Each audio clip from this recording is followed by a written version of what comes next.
শিশু মুরব্বী মানুষরা যারা আছে তারা ওখান থেকে উদ্ধার হওয়ার মতো অবস্থায় নেই। তো তাদের এখন যে অবস্থায় তারা আছে সেখান থেকে আমরা চেষ্টা করতেছি তাদেরকে সহযোগিতা করার জন্য।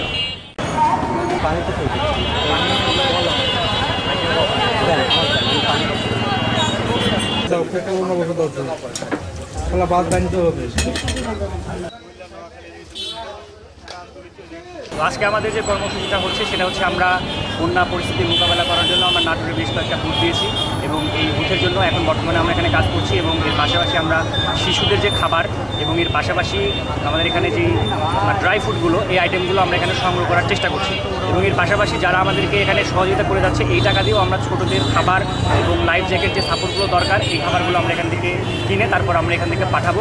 সবাই জনগণ মানুষ অনেকে আমাদেরকে সাহায্য সহযোগিতা করছে, খুব ভালো লাগছে এবং আমাদের যে জিনিসটা সবচেয়ে বেশি এখন বর্তমানে প্রয়োজন সেটা হচ্ছে যে পানি। আমরা অ্যানাউন্স করতেছি আমাদেরকে পানিরও বেশ সহযোগিতা করছে। আপনারা সকলে জানেন যে সারা বাংলাদেশের মোটামুটি বেশ কয়েকটা জেলা তো এখন বন্যা পরিস্থিতি খুবই খারাপ। তো তাদের সহায়তার জন্য আমরা নাটোরের সর্বস্তরের মানুষ ছাত্রদের পক্ষ থেকে আমাদের ত্রাণ কার্যক্রম চলতেছে। আমরা গ্রহণ করবো সকলেই যে কোনো কিছুতে আমাদের সাথে অংশগ্রহণ করতে পারেন। এই ত্রাণগুলো আমরা আর্মির মাধ্যমে বা জেলা প্রশাসনের মাধ্যমে বা যে কোনো মাধ্যমে আমরা তাদের কাছে সুন্দর মতো পাঠাবো এবং সুন্দর মতো তাদের কাছে বন্টন করবো, তাদের যেন কোনো রকমের সমস্যা না হয়। আমরা খাদ্য, শুকনো খাবার, ওষুধ থেকে শুরু করে জামা কাপড় সব কিছুই আমরা তাদের কাছে পাঠানোর চেষ্টা করবো।